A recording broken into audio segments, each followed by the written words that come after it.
Hi, great learners. I hope you're okay. So, welcome to our great community. So, again, my name is Great Teacher Cherry. And of course, for you to be updated, do not forget to follow our online platforms like Facebook and YouTube account at the Great Teachers Academy. Okay, so for today's session, we're going to talk about Lesson 4, My Career Influencers. Okay? So now let's reveal our objectives for today. So at the end of this module, you are expected to, number 1, identify the influence of personal interests, family, peers, media, and socioeconomic status in your future career selection. And the number 2, demonstrate the proper use of career-related information from multiple media sources. And lastly, appreciate how gender, family, peers, and socioeconomic status affect your decision to choose a future career or profession. So ano nga ba yung naging basihan mo in choosing your courses for future purposes? Kasi yun nga, kung ano yung kinuha mong kurso, syempre dun ka magbe-base kung ano nga ba yung trabaho mo. So what are the factors affecting your decision kung ano yung course na kukunin mo. So later, you'll find out. Okay, so in this module class, choosing a career is never been an easy decision. So it's very hard, it takes time, and this decision of ours is very important kasi this tells us kung ano yung gagawin natin, pagdating or when it comes to the future. And this module, it will help you decide, or what you call this one, it will help you have this preparation and later on, syempre, you will find out ano nga ba yung gusto mong kukuhanin na kurso para in the future, diba, is that magagamit mo siya, or yun yung magiging basehan mo para makaland ka ng good na trabaho. Okay, so I have here a quick activity. So this one is a simple activity lang naman, So let's try this one. So in this activity, I want you to copy the template on a clean sheet of paper, and then on the left side, write the top 3 career of your choice. So alam ko yung iba sa inyo, diba? Most of you already decided, or yung iba naman confused pa, medyo madami pa akong kurso na pinipilian, teacher. So how am I going to decide kung ano yung number 1, kung ano yung number 2, kung ano yung number 3? Kung ano sa tingin mo, yung close sa heart mo, syempre when it comes to decision, dapat heart and mind, And then on the right side, rate the extent to which the different factors have influenced you in choosing your career. So as much as possible, yan yung mga factors, that affects your decision. Yung interest, family, peers, media, and socioeconomic status. Use the indicator below in measuring the extent of the role they take part. And lastly, do the activity as honest as possible. So, kailangan maging totoo din tayo kasi yun nga, ito yung magiging basihan din natin. Somehow, makakatulong din tong activity na to para ma-discover mo ano nga ba yung gusto mo in the near future. And then, of course, you have there the example. So, I have here an example, Itong table na to, ito yung magiging template. So, wait lang, may example ako dito, class. Ayan, this one. Let's say, for example, lagay nyo dyan your name. So, let's say si Grace. And then, si Grace ay female, syempre. So, yung top 3 career choice ni Grace ay agriculture, dentistry, and civil engineering. And then, you have there mga stars, Kung natatandaan nyo kanina yung factors, ayan. So, you have their high extent, pag-apat na stars ang nilagay. So, kumbaga yun talaga yung naka-apekto, So, and then next is moderate extent, somehow, and then fair extent, sakto lang, and then not at all. Okay, so wala talaga siyang, or kumbaga hindi talaga siya naka-affect at all. So, you have there for Grace, yung agriculture is sa interest, 3 stars ang nilagay niya. Okay, so somehow, medyo gustong-gusto niya tong course na to. And then, pagdating naman sa family, dalawa. And then sa peers, hindi masyado, isa lang, not at all. As well as the media. And socioeconomic status, dalawa din. Okay? Pag sinabi natin ang socioeconomic status class, okay, let's say for example, you're going to take a course na wherein alam mo na malaki yung sahod. So, ayan. Kumbaga, it has something to do with the economic status of the society. Kasi, syempre, doon ka magbe-base eh. Kung ano nga ba yung gusto mong trabaho, gusto mo ba yung malaking sahod? Or hindi masyadong malaki pero masaya ka doon sa trabaho? Or gusto mo ng malaking sahod as well as masaya ka sa environment? Pwede yun ipagsabay. So, ayan. So, kaya naman yung kay Grace, ayan, yung dentistry niya, somehow hindi niya masyadong gusto, no? Or hindi siya ganun ka-interested when it comes to dentistry. Pero, na-influensyahan siya ng mga friends niya. Ayan, as you can see sa peers banda, no, mga kaibigan, mga barkada, ayan, naka-apekto. No? So, somehow, nakapag-change ng decision niya. And then, lastly, civil engineering, ang niya dito, no, yung pinaka-highest intent is the socio-economic status. So, syempre, when it comes to engineering, no, department, alam naman natin that mataas talaga yung sahod. Pero syempre, kung newbie ka pa lang, is that magsisimula ka talaga dun sa salary grade na hindi pa masyado or hindi pa ganun kataas. Okay? Pero later on, syempre, if you're doing your job well, later on, tataas din yung sahod mo. So that is why siguro kaya ayan, nilagay niya dyan 4 stars socio-economic status kasi alam niya na malaki ang sahod ng mga engineer. Okay? So this one is just an example. So this will be your basis for this activity. And then later on, pag natapos niyo to, proceed tayo sa processing question. Okay? So your timer starts now.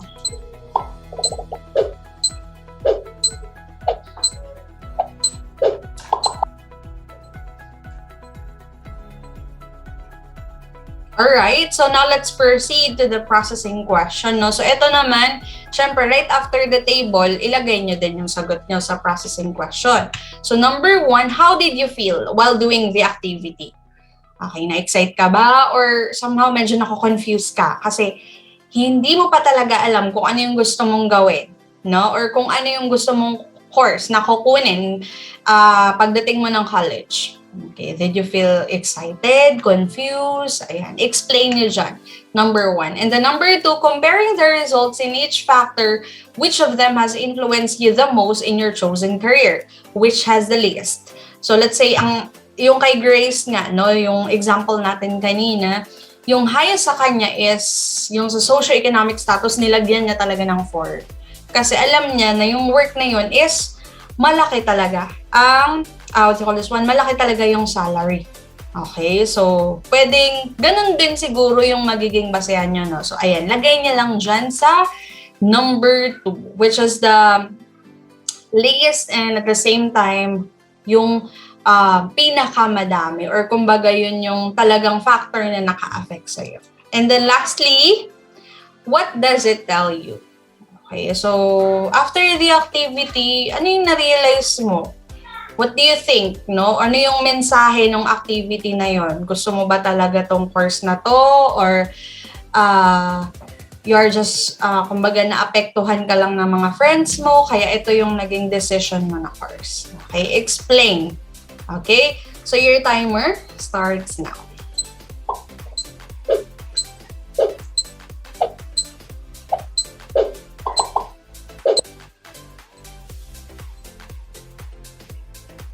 Alright, so now let's proceed to the lesson proper, no? So, my career, influencer. So, sino nga ba yung nakapag-influence sa atin? Diba, there are some of you, siguro, gusto ko maging teacher kasi iniidolo ko si ma'am. Magaling si ma'am magturo. Gusto ko din ng ganyan.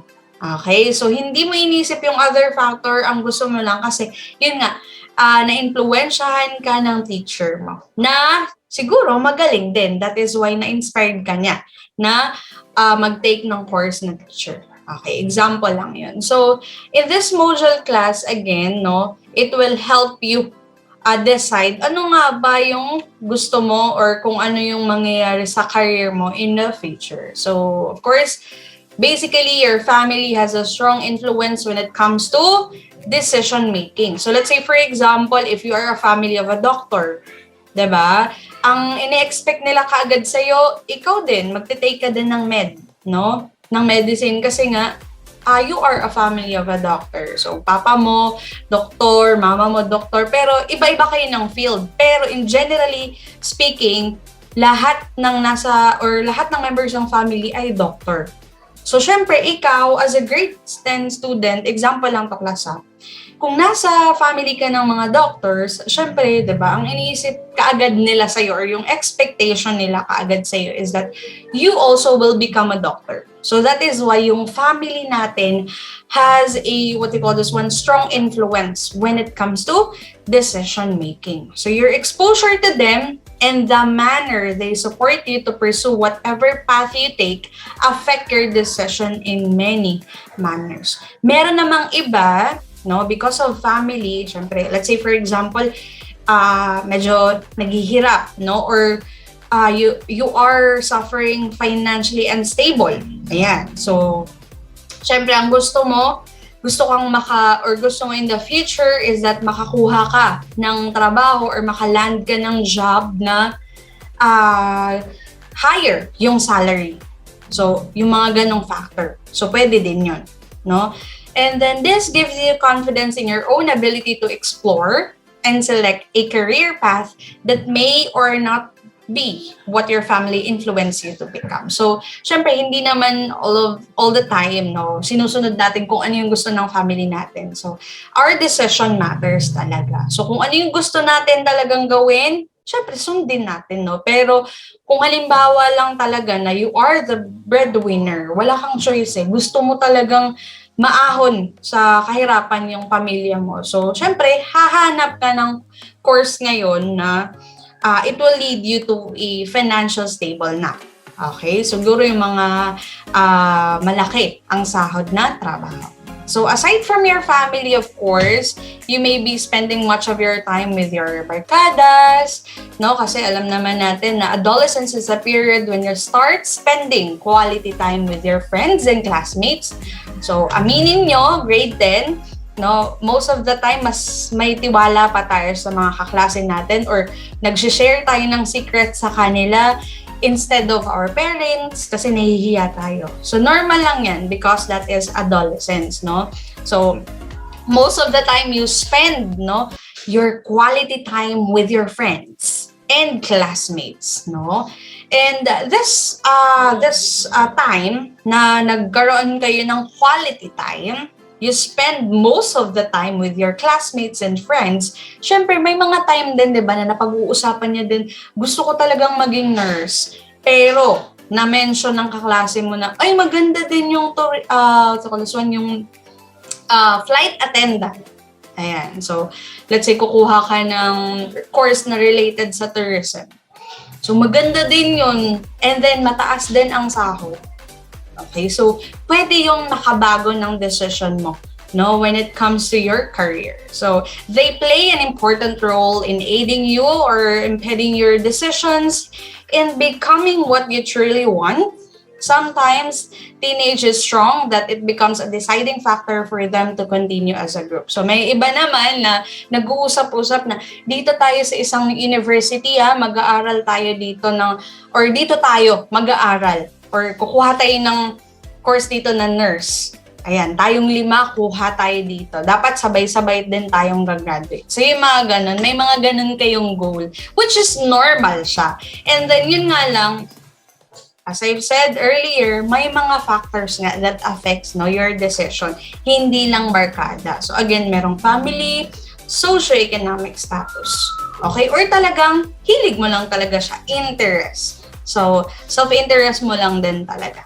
So this may become worrisome for adolescents who do not consider factors other than peer influence. No? So pag halimbawa na nakafocus ka lang talaga dun sa pinag-usapan nyo ng kayong magkabarkada na mag-aaral kayo sa ganitong university, so medyo alarming siya.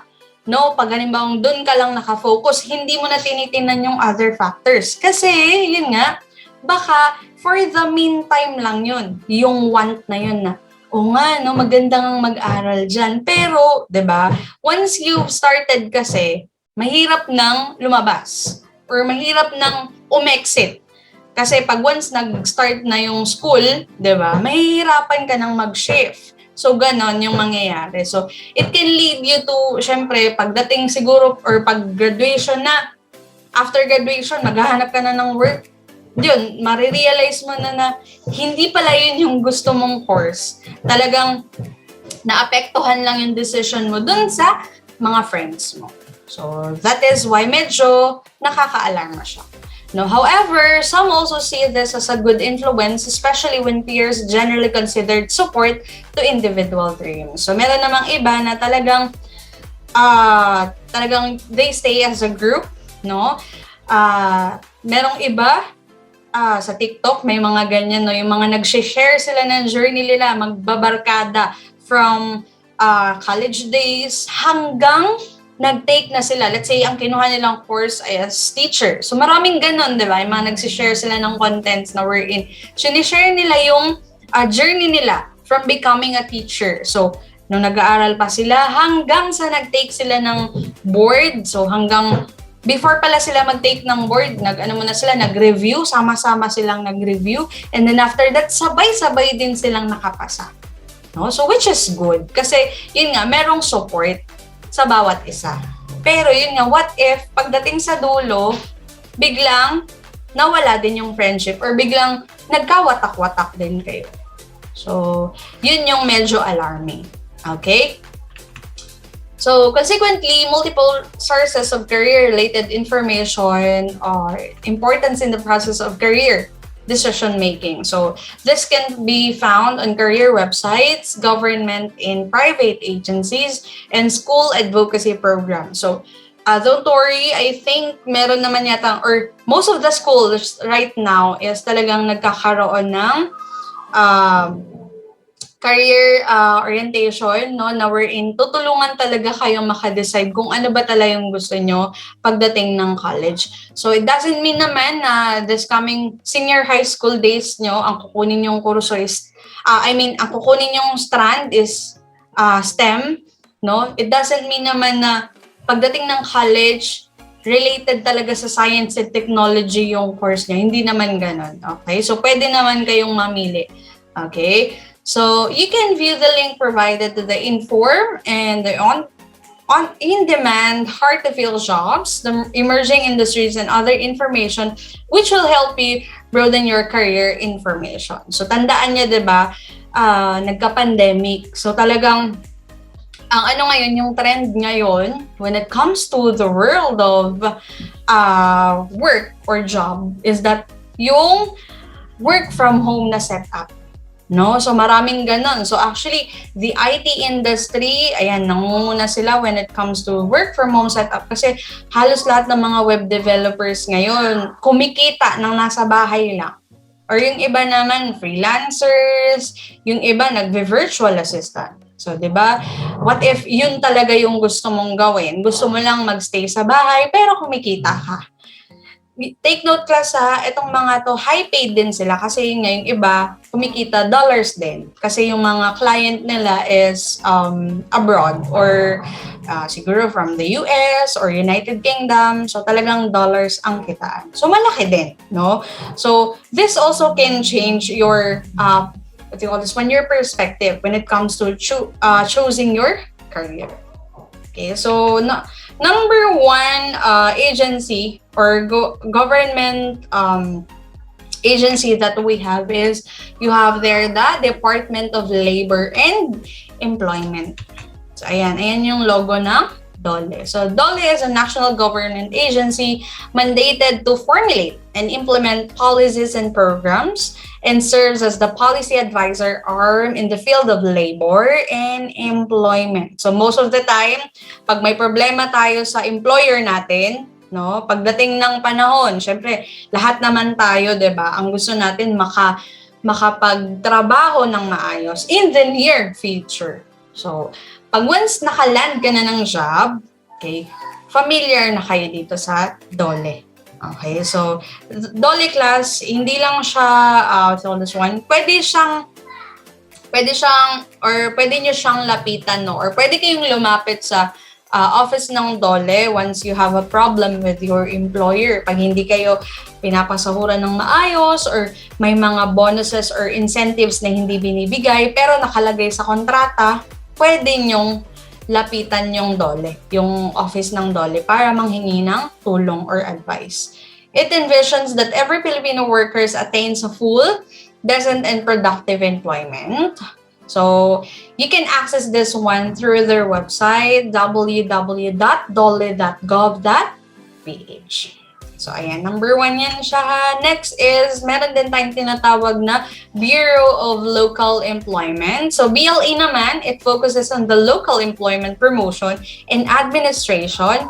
So, you can access this one through their website. So, ito naman class, as you can see yung word na local employment. So, talagang within the Philippines lang yung trabaho na fino-focus nito ni Bureau of Local Employment. So, ayan. So, you have there the website, www.ble.dole.gov.ph. So, under BLE, no, meron silang mga programs and projects syempre, para sa ating mga Pilipino, no, na naghahanap ng maayos na trabaho. So, you have there the Project Job Fits. Ito naman is an automated job and applicant matching system which aims to fast-track job seekers' search for jobs and employers' search for human resources. So, ito naman kasi, hinahanapan ka niya ng fit na trabaho for you based doon sa course na kinuha mo. So, of course, again, you are in your grade 10 year pa naman, so meron pa kayong time para talagang makapag-decide, no, kung ano ba talaga yung kukunin niyo na course. Pero remember those factors, no? Socio-economic, ayan, maybe that is your number 1 factor, no? Or di kaya yung family mo, or maybe the influence of your barkada or peers, no? So, tandaan nyo lang tong mga website na to. This can help you naman in the near future. And then you also have the labor market information and the field job. Okay?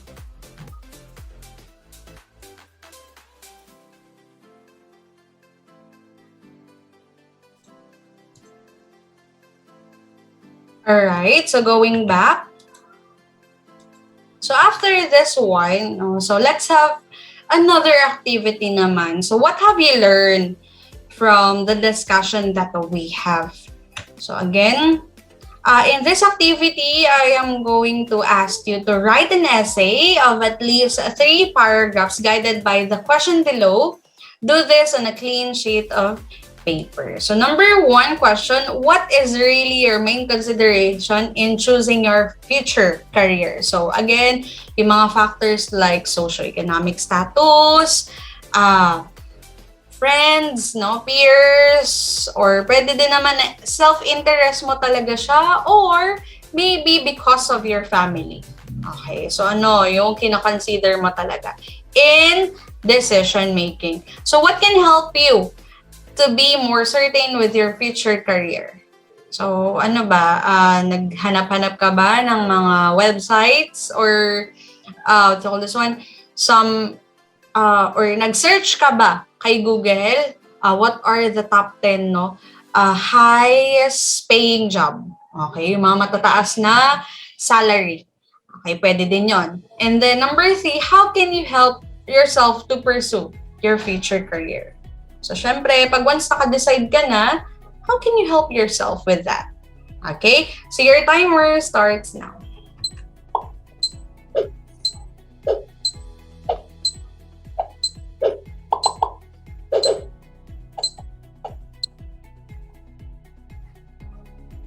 Alright, so next class, I'm going to have this reflection time. So I want you to visualize your future self.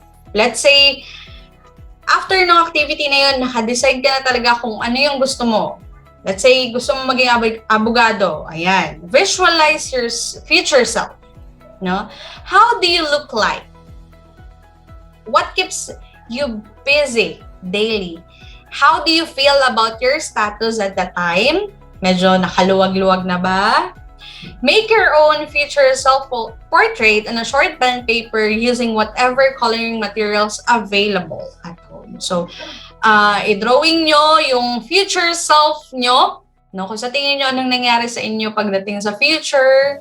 And then, of course, no, write it or draw it in a short bond paper.